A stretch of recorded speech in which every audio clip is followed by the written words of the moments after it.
Guys 8-10 दिन पहले मैंने आपको एक वीडियो प्रोवाइड किया था जिसमें मैंने आपको रेलवे एनटीपीसी 12th लेवल की एक्सपेक्टेड कट ऑफ के बारे में जानकारी दी थी कि भाई इस बार सीबीटी 1 एग्जाम की इस रेलवे जोन से, इस कैटेगरी से, इस पोस्ट के ऊपर इतनी कट ऑफ जा सकती है। जिसके बाद उस वीडियो के कमेंट बॉक्स में तूफान सा आ गया। बहुत सारे लोग गुस्सा भी हुए, बहुत सारे लोग खुश भी हुए। गुस्सा इसलिए जिन लोग का पेपर बहुत ही अच्छा गया था वो कह रहे थे कि भैया इतनी कम कट ऑफ जा ही नहीं सकती, आप बिल्कुल गलत बता रहे हो। और जिन लोग का पेपर बहुत बेकार गया था वो कह रहे हैं कि कट ऑफ इतनी हाई जा ही नहीं सकती, कट ऑफ कम रहेगी क्योंकि पेपर बहुत ज्यादा टफ था। और कुछ लोग तो कमेंट बॉक्स में आपस में ही लड़ने लग रहे थे। गाइस वो वीडियो एक बड़ा कारण है जिसकी वजह से 2 दिन से लगातार बहुत सारी कमेंट्स आ रही है, डिमांड्स आ रही है कि अब बताइए फाइनल कट ऑफ के बारे में कि फाइनल मेरिट क्या रह सकती है किस रेलवे जोन से। तो गाइस फाइनली आज इस वीडियो में हम डिस्कस करेंगे कि भाई इस बार रेलवे एनटीपीसी की फाइनल कट ऑफ क्या रह सकती है। मैं आपको जानकारी दूंगा कि भाई किस रेलवे जोन में, किस कैटेगरी से फाइनल कट ऑफ क्या रह सकती है। देखिए गाइस ये प्रिडिक्शन करना बहुत ज्यादा मुश्किल है, ऑलमोस्ट इम्पॉसिबल है, लेकिन कुछ सटीक एनालिसिस आपके सामने रखने वाला हूं, चीजें आपको डिटेल के साथ समझाऊंगा। अब ये चार्ट आपको स्क्रीन के ऊपर दिख रहा है, खुद देख के आपको कुछ समझ नहीं आ रहा होगा, मैं आपको डिटेल से समझाऊंगा, पूरा डेटा आपके साथ डिस्कस करने वाला हूं। क्योंकि गाइस सीबीटी 2 एग्जाम के भी आंसर की आ चुकी है, इसी वजह से काफी सारे लोग बोल रहे थे कि अब बताइए फाइनल मेरिट क्या जा सकती है। ठीक है, तो भाई पूरा एनालिसिस आपके सामने खोल के रखूंगा, एक बार को तो आपका दिमाग भी चकरा जाएगा कि भाई ऐसा भी हो सकता है। तो चलिए गाइस अब बहुत ज्यादा टाइम वेस्ट नहीं करते, फटाफट वीडियो शुरू करते हैं। तो क्या वीडियो शुरू करने से पहले आपको एक छोटी सी जानकारी दे दूं। देखिए गाइस अगर आप किसी भी कॉम्पिटिटिव एग्जाम की तैयारी कर रहे हो और जनरल अवेयरनेस से आपकी नहीं बनती तो घबराने की जरूरत नहीं है, पेशा आपके लिए जीएस बॉम्ब। जी हां दोस्तों, ये एक बॉम्ब भी है और दिवाली वाला नहीं, एक एटम बॉम्ब है। जीएस बॉम्ब जनरल अवेयरनेस की अब तक के सबसे सर्वश्रेष्ठ ई बुक है जिसको आप अभी फोन के अंदर डाउनलोड करके पढ़ना शुरू कर सकते हो, जिसके अंदर अब तक डिफरेंट एग्जाम्स में जीएस के सबसे ज्यादा बार पूछे जा चुके क्वेश्चंस वन लाइनर फॉर्म में सॉल्यूशन के साथ कवर कर रखे हैं।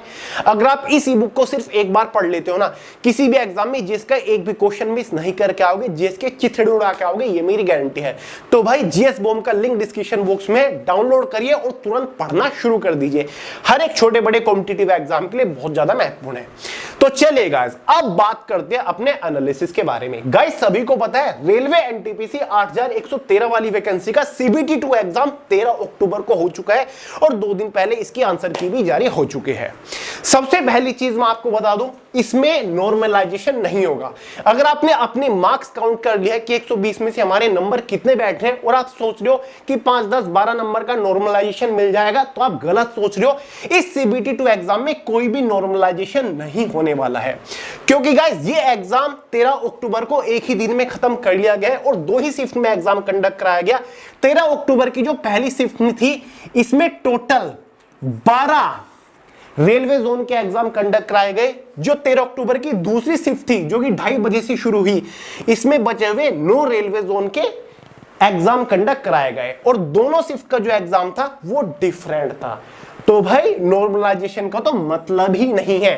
तो जो आपका रो मार्क्स है उसी के अकॉर्डिंग आपकी फाइनल मेरिट बनने वाली है और ये फाइनल मेरिट बनेगी जिसके बेसिस पर आपका फाइनल सिलेक्शन हो जाएगा। क्लियर है? तो गाइस सभी को पता है 120 नंबर का पेपर था। जितने भी लोगों ने सीबीटी 2 एग्जाम दिया है, जितने भी लोगों से हमने बात करी है या फिर जहां से भी हमें डेटा मिला है, उसके अकॉर्डिंग स्टूडेंट्स का यही कहना है, फर्स्ट शिफ्ट के जो स्टूडेंट्स थे जिनका एग्जाम 9:30 से 11 बजे के आसपास हुआ, उनमें से मैक्सिमम स्टूडेंट्स का जो एवरेज स्कोर रहा है वो 73 निकल के आ रहा है। ठीक है, मैक्सिमम स्टूडेंट्स ने 73 स्कोर किया है आउट ऑफ 120। क्लियर है? फिर चाहे वो किसी भी कैटेगरी से बिलोंग करता हो, डजंट मैटर, लेकिन एवरेज मार्क्स स्कोर 73 नंबर निकल के आ रहा है। अब इनमें से कुछ स्टूडेंट्स ऐसे भी रहे थे जिन्होंने 75, 80, 85, 90 तक स्कोर किया। कुछ स्टूडेंट्स ऐसे भी थे जिन्होंने 70, 65, 60, 58 तक भी स्कोर किया। लेकिन अगर हम उन सभी का एवरेज निकाल के लेकर आए तो 73 बैठ रहा है। वहीं पर अगर हम दूसरी शिफ्ट के बारे में बात करें जो कि 2:30 बजे से शुरू होकर 4 बजे तक चली लगभग, तो यहां पर जो स्टूडेंट्स का एवरेज स्कोर निकल के आ रहा है वो आ रहा है 80 नंबर। जी हां दोस्तों, स्टूडेंट्स का एवरेज स्कोर सेकंड शिफ्ट में 80 नंबर निकल के आ रहा है। अब कुछ लोग बोलेंगे कि भैया आप ऐसा कैसे कह सकते हो, फर्स्ट शिफ्ट ज्यादा टफ थी, ऐसा इम्पॉसिबल है। तो भाई जो लोग एग्जाम में बैठे थे उनसे पता करके देख लीजिएगा, ठीक है, क्योंकि दोस्तों यहां पर मैं लगभग 24,000 स्टूडेंट्स के डेटा के अकॉर्डिंग बात कर रहा हूं जो कि CBT 2 एग्जाम में बैठे थे। तो चलिए गाइस, अब हम बढ़ते हैं अपनी तालिका की तरफ, क्योंकि यहां पर हम देखेंगे जोन वाइज एवरेज स्कोर के बारे में, और यही आपकी लगभग एक फाइनल मेरिट रहेगी, ठीक है। तो गाइस सबसे पहले तो आप इस टेबल को समझ लीजिए। तो भाई फर्स्ट कॉलम में हमें मिलते हैं सभी रेलवे जोन। इस बार किस रेलवे जोन से कितनी वैकेंसी निकली है वो भी डेटा हमारे पास है। ये टोटल नंबर ऑफ वैकेंसी है जोन वाइज, क्लियर है। साथ ही गाइस किस रेलवे जोन से कितने स्टूडेंट CBT 2 एग्जाम में बैठे थे, ये CBT 2 एग्जाम में बैठने वाले स्टूडेंट्स की संख्या है। जैसे कि अहमदाबाद जोन से 516 वैकेंसी थी, लेकिन CBT 2 एग्जाम में 7,740 स्टूडेंट्स बैठे थे, क्लियर है। क्योंकि एग्जाम में बैठने से पहले एक सीट के ऊपर 15 कैंडिडेट्स का कंपटीशन था, ठीक है, एक सीट के ऊपर 15 स्टूडेंट्स फाइट कर रहे थे। ऐसी अजमेर जोन से टोटल वैकेंसी 132 थी, लेकिन एग्जाम में बैठे कितने स्टूडेंट्स थे, 1980। क्योंकि दोस्तों CBT 2 एग्जाम में लगभग 1,21,695 कैंडिडेट्स बैठे, इतने कैंडिडेट्स क्वालिफाई हुए थे CBT 2 एग्जाम में बैठने के लिए। अब जाहिर सी बात है इनमें से कुछ स्टूडेंट्स ने एग्जाम भी मिस कर दिया होगा कुछ रीजन के चलते, तो वो चीजें हम कैलकुलेट नहीं करते, ठीक है। चौथे कॉलम में क्या है हमारे पास, shortlisted for third stage, यानी कि किस रेलवे जोन से थर्ड स्टेज के लिए कितने कैंडिडेट्स को क्वालिफाई किया जाएगा। थर्ड स्टेज जैसे कि कुछ पोस्ट में डॉक्यूमेंट वेरिफिकेशन होगा, कुछ पोस्ट की थर्ड स्टेज में आपका CBAT भी होगा, और कुछ पोस्ट की थर्ड स्टेज में आपका टाइपिंग टेस्ट होगा, क्लियर है। तो भाई थर्ड स्टेज में कितने कैंडिडेट्स क्वालिफाई किए जाएंगे किस रेलवे जोन से, जैसे कि अहमदाबाद जोन से टोटल वैकेंसी 516 थी, तो थर्ड स्टेज के लिए 4,128 कैंडिडेट्स को क्वालिफाई किया जाएगा। अजमेर जोन से 132 वैकेंसी थी, तो थर्ड स्टेज के लिए 1,056 कैंडिडेट को क्वालिफाई किया जाएगा। यानी कि हर एक जोन से CBT 2 एग्जाम में इतने कैंडिडेट्स बैठे। अब इतने कैंडिडेट्स में से इतने ही कैंडिडेट्स को क्वालिफाई करना है, तो आप देख लीजिए उसके अकॉर्डिंग कट ऑफ बनाई जाएगी, ठीक है, उसके हिसाब से कट ऑफ बनाई जाएगी। यानी कि लगभग 8 टाइम्स कैंडिडेट्स को क्वालिफाई किया जाएगा, ऐसा आप कह सकते हैं। और ये है हमारे पास एवरेज स्कोर, तो इससे आप चीजों को कैलकुलेट कर सकते हो। सारी चीजें आपको कैलकुलेट करनी पड़ेगी, केवल एवरेज स्कोर से आप आइडिया नहीं लगा सकते कि भाई किस रेलवे जोन से कितनी कट ऑफ जा सकती है, या फिर आप केवल शॉर्टलिस्टेड कैंडिडेट्स की संख्या से भी अंदाजा नहीं लगा सकते कि भाई किस जोन से कितनी कट ऑफ जा सकती है। और इसीलिए गाइस पहले तो मैंने प्लानिंग करा था कि ये वीडियो आपको कल ही प्रोवाइड करा दूं, लेकिन चीजें एनालाइज करने में, कैलकुलेशन करने में थोड़ा टाइम लग गया। मैंने सोचा अच्छे से कैलकुलेट करते, अच्छे से एनालाइज करते, उसके बाद आपको सटीक वीडियो प्रोवाइड करूंगा, ठीक है। तो भाई गाइस ये है हमारे पास जोन वाइज एवरेज मार्क्स, ठीक है, कि भाई किस रेलवे जोन से CBT 2 एग्जाम में स्टूडेंट्स का कितना एवरेज स्कोर निकल के आ रहा है, ठीक है। 120 नंबर का आपका पेपर था। और गाइस ये एवरेज मार्क्स स्कोर निकालने के लिए हमें जोन वाइज उन सभी कैंडिडेट्स का डेटा चाहिए होता है जो CBT 2 एग्जाम में बैठे। उन सभी कैंडिडेट्स का रो स्कोर क्या रहा है आंसर की चेक करने के बाद वो डिटेल्स हमें चाहिए होते हैं। तो पूरी कोशिश करिए कि मैक्सिमम स्टूडेंट से बात कर सके, उनका डेटा निकल सके, क्लियर है। तो उस बेसिस पर ये एवरेज मार्क्स स्कोर निकाली है। ये मैंने आपको ओवरऑल बता दिया था शिफ्ट वाइज, ये हमने जोन वाइज निकालने की कोशिश करी है। हालांकि जोन वाइज बहुत सारे स्टूडेंट्स का डेटा तो मिलना पॉसिबल नहीं है कि जितने कैंडिडेट्स एग्जाम में बैठे सभी का डेटा मिल जाए, ठीक है। इसलिए ये एक एक्सपेक्टेड कट ऑफ है। चलिए अब बात करते हैं कौन सा जोन इस बार डेंजर रहेगा और कौन सा जोन सेफ रहेगा। तो भाई अहमदाबाद से जो एवरेज मार्क्स स्कोर निकल के आ रहा है CBT 2 एग्जाम में आउट ऑफ 120 मार्क्स, वो 77.45 मार्क्स यानी कि 77.45 एवरेज मार्क्स का स्कोर निकल के आ रहा है, ठीक है।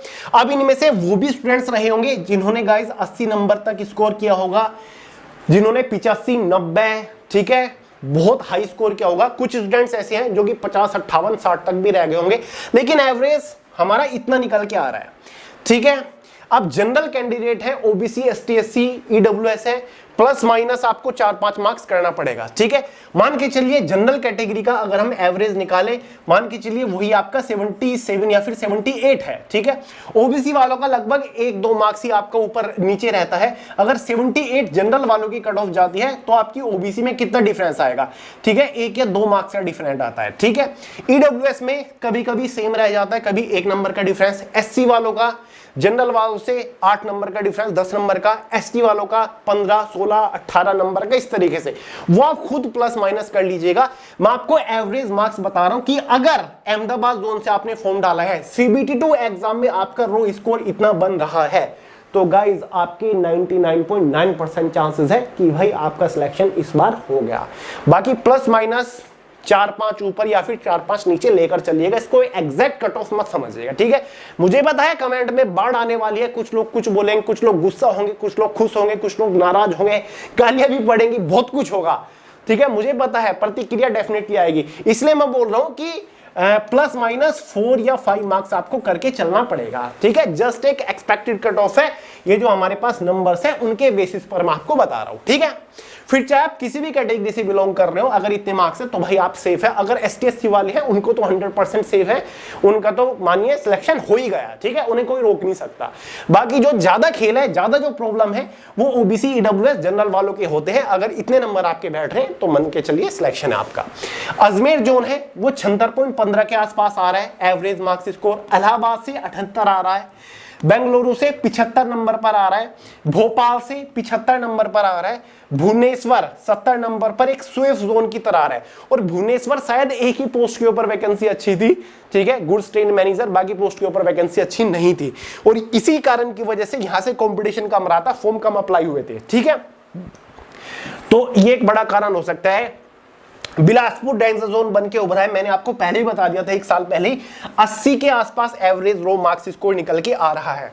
और गाइज हमारे पास पोस्ट वाइज भी कट ऑफ है, ये आप देख सकते हैं कि भाई किस पोस्ट के ऊपर कितनी वैकेंसीज है, ये यहां पर आप देख सकते हैं। तो मैं तो आपको एवरेज बता रहा हूं कि अगर इतने मार्क्स आपके बैठ रहे हैं, रो मार्क्स आपके आ रहे हैं, तो किसी ना किसी पोस्ट के ऊपर आप फिट हो जाओगे।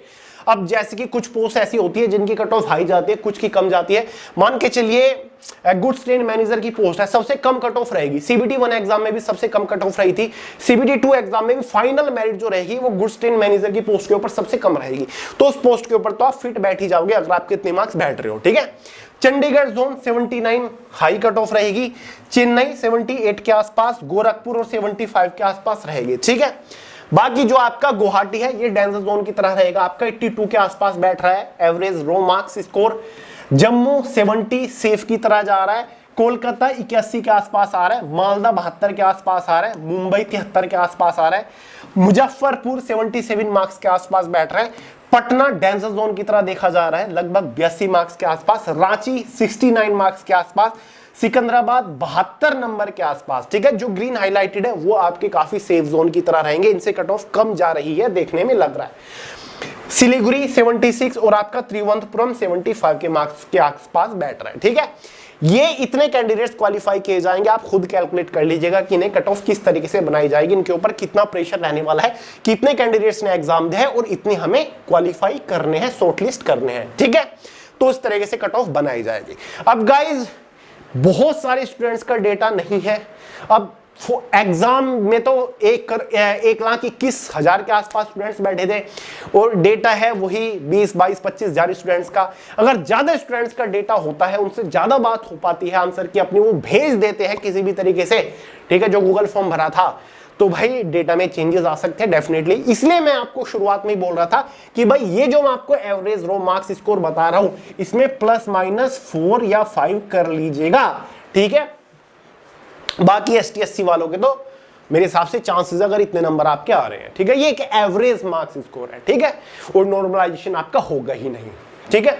तो एक एवरेज स्कोर है, इन कैटेगरी से कैंडिडेट्स का एवरेज स्कोर ये निकल के आ रहा है, ठीक है। एवरेज तो समझते हो, औसत है, ये एग्जैक्ट नहीं है, औसत, ठीक है। हमारे पास वो सॉफ्टवेयर्स नहीं है, ठीक है, रेलवे की तरह कि हम एग्जैक्ट निकाल सके, सारी चीजें कैलकुलेट कर सके, ठीक है। हालांकि एक्सेल से पॉसिबल है, लेकिन उसके लिए सभी स्टूडेंट्स का डेटा भी तो चाहिए होगा, तो चलिए गाइस, ये था एवरेज स्कोर। अब आपको देना है कमेंट में अपनी प्रतिक्रिया कि कहां तक मैं सही हूं, आपके मार्क्स कितने बैठ रहे हैं, ये कमेंट करके बताइएगा ताकि हमारे पास और डेटा आ सके।